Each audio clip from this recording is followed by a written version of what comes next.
Bonjour, je m'appelle Collins, prince d'un royaume lointain appelé Setia, et voici l'histoire du moyen le plus étrange par lequel j'ai trouvé le véritable amour. Je suis né des deux pires parents qui puissent exister.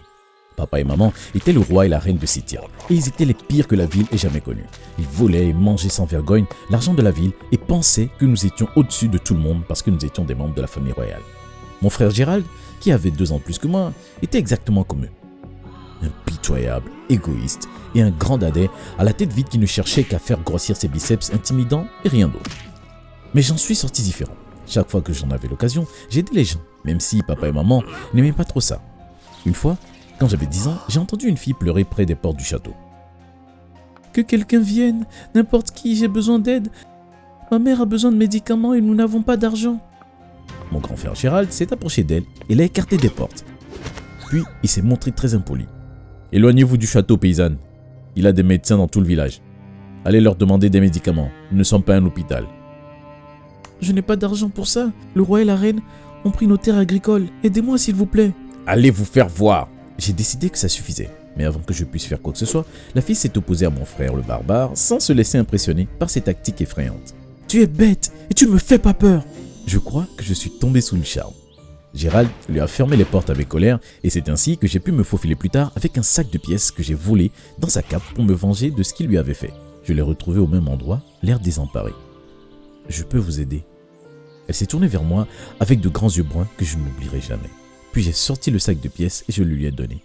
« Merci beaucoup. » Elle m'a serré dans ses bras et s'est enfuie avant que je puisse lui demander son nom. En me levant, ma jambe a heurté quelque chose. C'était un médaillon, celui de la fille. À l'intérieur, il y avait une vieille photo d'un homme et d'une femme que je suppose avoir été ses parents.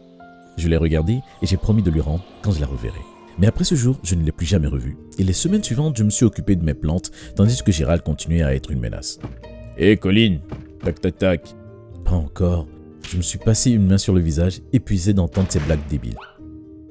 C'est un gros morceau de poulet juteux et sucré, dont on ne sait rien et qui est végétalien. Les vrais hommes en mangent au lieu de brocoli laid et immonde. Alors pourquoi ne pas l'avoir ? Je lui ai balancé une fleur de cimetière au visage et l'odeur a drainé le sang de son visage. Il a crié comme une fille et j'ai éclaté de rire. C'était bien fait pour lui. Des années ont passé et un hiver particulièrement rude a frappé mon village, détruisant toutes nos récoltes et nous plongeons dans des mois de famine. Alors que tout le monde s'efforçait de s'en sortir, mes parents ont continué à les harceler pour obtenir tout ce qu'ils possédaient et dès qu'ils ont réalisé que les gens étaient pauvres pour soutenir leurs extravagances, ils ont organisé une expédition de recherche. Vous, hommes et femmes courageux, êtes le seul espoir de Setia. J'ai chargé mes fils, Gérald et Collins, de s'occuper de vous. Vous quitterez la ville et chercherez des terres agricoles cultivables dans d'autres endroits. Dès que vous aurez trouvé quelque chose, vous ferez un rapport au palais. Je vous souhaite bonne chance. Nous sommes partis ce jour-là et avons progressé dans la neige épaisse à la recherche de terres agricoles, jusqu'à ce qu'une épaisse tornade frappe le groupe le 4e jour et nous sépare. J'ai été entraîné loin de Gérald et du groupe. Lorsque je me suis réveillé le lendemain matin, je me suis retrouvé dans une forêt luxuriante. Je me suis promené, admirant la verdure qui m'entourait. Soudain, j'ai entendu un grognement derrière moi. Une peur glaciale a secoué mes os lorsque je me suis retourné et que je me suis retrouvé face à face à un ours de 2,5 mètres. La chair de poule a envahi ma peau. Et au moment où je pensais que j'étais foutu, une fille a surgi des buissons et m'a pris par la main. Nous nous sommes élancés à travers les buissons denses jusqu'à ce que nous ayons laissé une certaine distance à l'ours. Je pense qu'il a cessé de nous poursuivre. Merci de m'avoir sauvé. Je suis Collins, quel est ton nom ? Je suis Raven. Elle s'est redressée et je me suis retrouvé face à la plus belle dame que j'ai jamais vue. Elle me faisait penser à l'une de ces grandes et fortes Amazones dont j'ai souvent entendu parler dans les livres. Qu'est-ce que tu regardes ? J'ai essayé de parler, mais j'ai eu l'impression qu'un chat avait attrapé ma langue. On dirait qu'il nous a retrouvés. Allez, on y va. Nous avons couru jusqu'à ce que nous atteignions une petite maison au milieu de la forêt. Bienvenue dans mon humble demeure. Vous vivez ici tout seul ?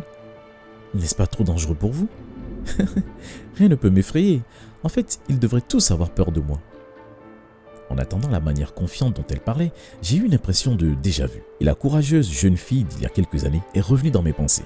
Tu sais, tu me parais bien familière. J'ai entendu beaucoup de phrases de drague de la part de garçons, mais celle-là est nouvelle. Ah, pour l'effort. Mais je ne pense pas que nous nous soyons déjà rencontrés, beau gosse. Attends, je suis vraiment sérieux. J'ai sorti son médaillon de mes poches. Je le portais sur moi depuis ce jour, espérant qu'il me conduirait à la féroce propriétaire qui avait affronté Gérald, la fille dont j'étais tombé amoureux. Et maintenant, elle était juste devant moi. Tu te souviens de ça ? Je l'ai laissé tomber il y a quelques années, quand je t'ai aidé avec de l'argent pour la maladie de ta mère. Elle a regardé comme s'il s'agissait d'un objet étranger. Alors j'ai ouvert le médaillon et je lui ai montré la photo des personnes à l'intérieur. J'ai cru qu'elle les avait reconnus pendant un instant, mais son expression s'est transformée en froncement de sourcils. Mec, je t'ai dit que je te connaissais pas. Ce stupide médaillon ne va pas faire changer d'avis. Et tu n'as jamais entendu parler de Suzy? Désolé, c'est juste que tu lui ressembles tellement. J'ai refermé le médaillon et je l'ai glissé dans ma poche, assez déçu que ce ne soit pas elle. Raven m'a laissé rester avec elle cette nuit-là parce que je n'avais nulle part où aller. J'ai appris beaucoup de choses sur elle pendant cette période. Elle aimait la musique et adorait danser, même si elle ne savait pas le faire. Nous avons fait des voyages de cueillette de nourriture ensemble et ce faisant, je lui ai montré toutes mes plantes préférées et ce que j'aimais dans chacune d'elles. C'est une Middle Mist rouge. C'est l'une des fleurs les plus jolies et les plus rares au monde. On dirait une rose. Mais non, en fait, c'est une sorte de fleur de camélia et je pense qu'elle te va très bien. Pourquoi ne pas essayer? Elle s'est tournée sur le côté et j'ai glissé la fleur dans ses cheveux. Alors, qu'en penses-tu? J'ai été stupéfait par sa beauté. Il n'y avait pas de mots pour expliquer à quel point je la trouvais belle. Et elle te va à ravir. Merci. Un peu plus tard, elle a attrapé mon bras. Viens, il y a quelque chose que je veux te montrer. Je l'ai suivie alors qu'elle me conduisait avec enthousiasme le long de quelques beaux arbres rougeoyants jusqu'à une mer avec un vieux bateau attaché à un quai abandonné. Nous avons grimpé sur le bateau et nous avons trouvé beaucoup de boîtes dans le stockage. Wow! Il y a tellement de boîtes. Que penses-tu qu'elles contiennent? Ouvre donc l'une d'entre elles et découvrons-le. J'ai ouvert l'une des boîtes et j'ai été choqué de la voir remplie de diamants. D'où viennent-elles? Je n'en ai aucune idée, mais je sais une chose, c'est qu'elles sont mon ticket de sortie pour un endroit meilleur. Nous pourrions les partager si tu le souhaites. Raven et moi avons passé notre nuit sur le bateau, à regarder les étoiles et à parler de nos souvenirs. J'ai oublié le palais, Gérald et tout le monde jusqu'à ce que, le lendemain matin, quand je me suis réveillé et que je me suis retrouvé entouré de Gérald et du groupe de recherche. Aujourd'hui est ton jour de chance, Collins. Ton grand frère est venu te sauver. Comment m'avez-vous trouvé? Tu n'as pas été facile à trouver, mais grâce à mon excellente capacité de repérage, nous avons suivi les débris de la tornade jusqu'ici. J'ai marmonné un rapide remerciement. Gérald a commencé à se promener, regardant tout avec admiration, et j'ai su à cet instant ce qu'il avait en tête. Regarde toutes ces plantes, elles pourraient nourrir une ville entière pendant des années. Comme si ça ne suffisait pas, mon dos est entré en collision avec l'une des boîtes du bateau qui est tombée et a répandu des diamants. Je me suis déplacé pour les cacher à Gérald, mais il était trop tard. Oh mon Dieu, des diamants aussi? Nous sommes sur le point de devenir la famille royale la plus riche de toute l'Europe. Aucune de ces choses qui se trouvent dans la forêt ne t'appartient. Ne me dis pas que tu vas affamer une ville entière parce que tu es un obsédé des plantes. Gérald a ordonné à l'équipe de recherche de prendre tout ce qu'elle pouvait trouver, en commençant par les diamants, et je n'ai rien pu faire pour l'en empêcher. Pendant ce temps, Raven s'était volatilisée. Je l'ai cherchée partout, mais elle était introuvable. J'espérais vraiment qu'elle était en sécurité. Le cœur lourd, j'ai regardé mon frère et le groupe débroussailler la plus grande partie de la forêt en une seule journée et nous sommes rentrés à la maison. Maman et papa nous ont salués, puis ils ont demandé aux gardes d'emmener de grandes quantités de nourriture et tous les diamants pour les stocker. Ne sommes-nous pas censés distribuer au royaume? C'est toujours pour le peuple. Nous les aidons simplement à les préserver. Mais je savais qu'ils mentaient. Quand ils sont allés se coucher ce soir-là, je me suis glissé dans le local de stockage et j'ai volé de la nourriture que j'ai donnée aux villageois. Gérald et le groupe retournaient chaque jour dans la forêt pour se procurer de la nourriture et je les ai suivis à plusieurs reprises dans l'espoir de revoir Raven. Je ne l'ai jamais trouvé, mais j'ai découvert des fleurs de Middle Mist que j'ai apportées au palais et que j'ai plantées tout autour. Elles me faisaient penser à Raven. Un mois s'est écoulé depuis que je l'ai vu pour la dernière fois. Jusqu'à une nuit, j'étais en train de dormir lorsqu'un grand vacarme dans le palais m'a réveillé. Je suis allé vérifier d'où ça venait et j'ai été choqué de voir tous les serviteurs courir dans tous les sens terrorisés. Mais ce n'est pas ce qui m'a le plus choqué. C'est Raven qui se trouve en plein milieu du chaos. En fait, c'est elle qui le provoque. Courez, mauviette! Je suis votre nouvelle reine maintenant. Raven? Oh, salut mon prince. Vous devez dire mon sang prince. Ses gardes ont ri comme si elle avait dit quelque chose de drôle. Qu'est-ce que tu penses faire? À quoi ça ressemble? Je reprends le royaume à la place de tes mauvais parents. Quoi? Je croyais que tu voulais voyager et explorer le monde. Ce n'était qu'un mensonge que je t'ai raconté pour que tu me fasses confiance. Je savais qu'il ne faudrait pas longtemps avant que tes redevances ne révèlent ta cupidité. Et tu m'as donné raison comme il y a toutes ces années quand tu m'as donné un sac de pierre au lieu de pièces de monnaie. Quoi? Ce n'était pas moi. C'est forcément ce crétin de Gérald. Il avait rempli le sac avec des pièces de monnaie, pas avec des pierres. Je suis désolé, je pensais sincèrement qu'il s'agissait de pièces de monnaie, donc le médaillon est à toi. Pourquoi as-tu menti alors? Je ne pouvais pas renoncer à mon numéro, mais je vais en avoir besoin maintenant. C'est tout ce que j'ai de mes parents depuis que je les ai perdus tous deux à cause de la maladie, à cause de ta famille. J'ai rendu avec culpabilité le collier de Raven et j'ai regardé autour de la salle du trône avec méfiance. Où sont mes parents et mon frère? Ils dorment tranquillement dans leur lit. Tu ne crois pas que ces fleurs dans la forêt étaient juste là, n'est-ce pas? Grâce à eux, ils m'ont aidé à mettre de la poudre de sommeil dans les fleurs. Je les ai plantées juste à l'endroit où tu les trouverais. Je sais combien il est difficile pour toi de résister à ta plante préférée. Je n'arrivais pas à croire que Raven puisse me piéger de cette façon. Je n'avais été que gentil avec elle. Quoi qu'il en soit, j'ai un couronnement organisé. Alors je te prie de te rendre dans tes nouveaux quartiers qui sont le donjon. J'ai été jeté dans le donjon et le lendemain matin, papa, maman et Gérald y ont été jetés aussi. Je n'arrête pas de te dire de jamais fréquenter les pauvres. J'espère que tu as retenu la leçon. Pendant des jours, ils n'ont pas cessé de se chamailler en disant que tout était de ma faute. Et j'ai souhaité être n'importe où ailleurs. Mon souhait a finalement été exaucé la semaine suivante. La reine sollicite ta présence. J'ai été escorté hors du donjon jusqu'à la salle du trône où Raven était majestueusement assise. Elle m'a fait un signe d'avancer et je me suis approché d'elle. C'est difficile à dire mais j'ai besoin de ton aide, Collins. Alors pourquoi diable t'aiderais-je? Je sais que j'ai enlevé la couronne à tes parents mais ils ont fait pire. Et tu nous as jetés dans un donjon. Je ne t'ai jamais rien fait. Très bien, je vous laisserai tous sortir. Tu es content? Oui, c'est mieux. Maintenant que c'est réglé, j'ai besoin que tu m'apprennes à être une reine digne de ce nom. Le royaume est endetté et je veux épouser Frank, le prince de Mayland, pour nous sauver. J'ai entendu dire qu'il était un ami de ta famille, qu'il était très riche. Ce n'était pas mon ami, c'était l'un des amis stupides de Gérald, à la grosse tête. Et entendre Raven parler de l'épouser m'a fait l'effet d'un coup de poing dans les tripes. Très bien, je vais t'apprendre. Merci.